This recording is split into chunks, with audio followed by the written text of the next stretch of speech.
निर्भय study group में आपका स्वागत है। आज हम भारतीय अर्थव्यवस्था एवं सामान्य परिचय के बारे में बात करने जा रहे हैं। Indian economic and general introduction. तो देखिए अर्थव्यवस्था में क्या क्या आता है। तो सबसे पहले अर्थशास्त्र का परिभाषा जानेंगे। अर्थशास्त्र के अंतर्गत यह अध्ययन किया जाता है कि दुर्लभ संसाधनों का किस प्रकार से उपयोग किया जाए कि उनसे व्यष्टि से लेकर समष्टि स्तर तक अधिकाधिक संतुष्टि प्राप्त की जा सके।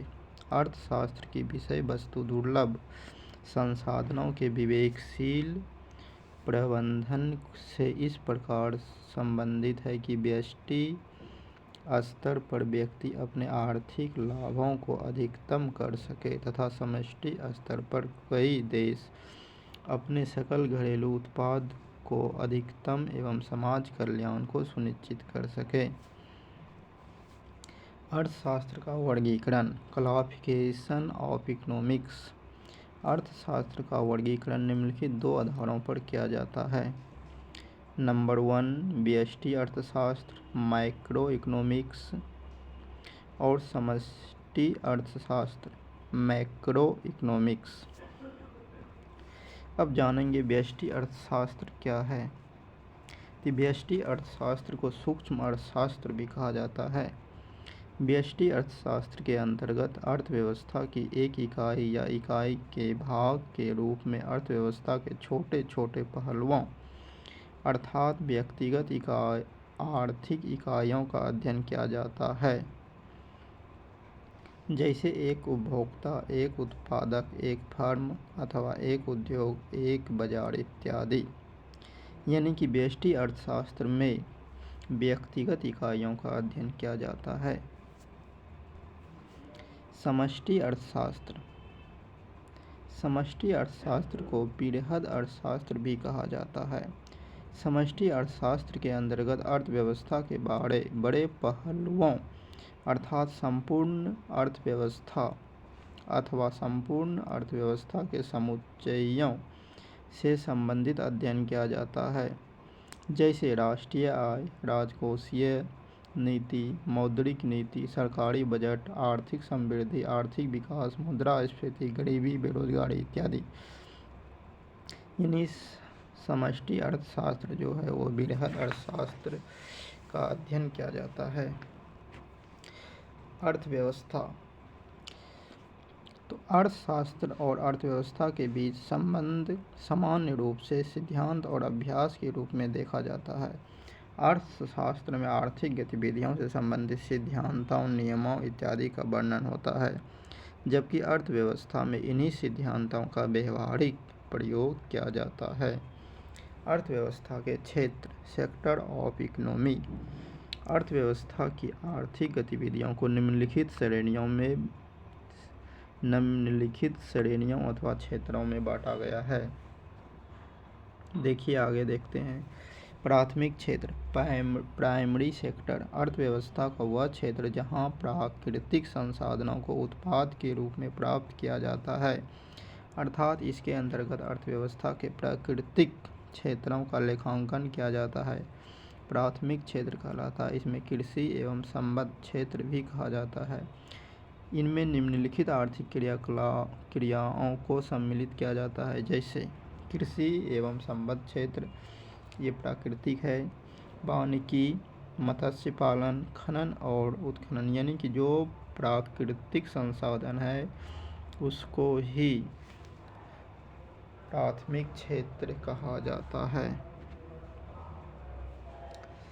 द्वितीयक क्षेत्र अर्थव्यवस्था का वह क्षेत्र जो प्राथमिक क्षेत्र के उत्पादों को अपनी गतिविधियों में कच्चे माल की तरफ उपयोग करता है, द्वितीयक क्षेत्र कहलाता है।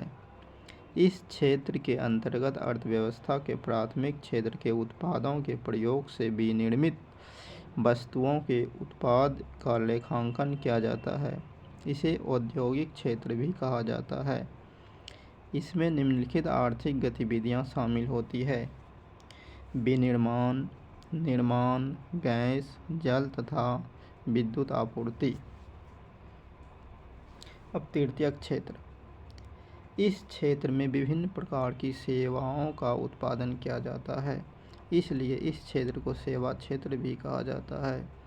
यह क्षेत्र अर्थव्यवस्था की प्राथमिक एवं द्वितीयक क्षेत्र को अपनी सेवाएं प्रदान करता है।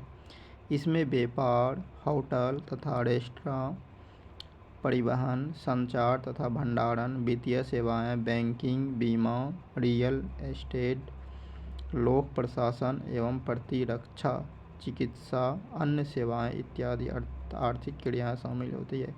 यानी तृतीयक क्षेत्र में जो भी सेवा क्षेत्र है वही आता है। चतुर्थ क्षेत्र, चतुर्थ क्षेत्र नया क्षेत्र है। चतुर्थ क्षेत्र तृतीय क्षेत्र का एक उन्नत रूप है, क्योंकि इनमें ज्ञान क्षेत्र से संबंधित सेवाएं शामिल की जाती है। वर्तमान में सूचना आधारित सेवाओं की मांग में बहुत अधिक वृद्धि हो रही है। चतुर्थ क्षेत्र से संबंधित गतिविधियों में मुख्यतः सूचनाओं का संग्रहण करना, सूचनाओं का अध्ययन एवं विश्लेषण करना, आवश्यकता अनुसार सूचनाओं को प्रस्तुत करना इत्यादि शामिल किया जाता है। चतुर्थ क्षेत्र में संबंधित सेवाएं में विशेषकृत ज्ञान, तकनीकी कौशल, प्रबंधकीय कौशल तथा विश्लेषणात्मक समझ का प्रयोग किया जाता है। साथ ही इसमें म्यूचुअल फंड प्रबंधक, पोर्टफोलियो प्रबंधक, कर प्रबंधक, संख्याविद, सॉफ्टवेयर डेवलपर्स, शोध एवं अनुसंधानकर्ता इत्यादि उन्नत किस्म की विशेषकृत सेवाओं को शामिल किया जाता है। पंचक क्षेत्र, पंचक क्षेत्र उच्च किस्म की सेवाओं से संबंधित है। इस क्षेत्र में गोल्ड कॉलर प्रोफेशनल को शामिल किया जाता है, जो अपने अपने क्षेत्र के उच्च विशेषज्ञ होते हैं। ये अपने से संबंधित क्षेत्रों में नीति निर्माण, निर्णय निर्माण में महत्वपूर्ण भूमिका निभाते हैं। ये नए नए विचारों, तकनीकों, शोध एवं अनुसंधानों एवं भविष्य के लिए बेहतर संभावनाओं पर कार्य करते हैं। इनमें मुख्यतः उच्च स्तर के सरकारी अधिकारियों, कंपनियों एवं व्यवसायों के उच्च प्रबंधकों, शोधकर्ता एवं वैज्ञानिकों, वित्तीय प्रबंधक, कानूनी सलाहकारों इत्यादि को शामिल किया जाता है। आज तक बस इतना ही, आगे दूसरे वीडियो में देखेंगे। धन्यवाद।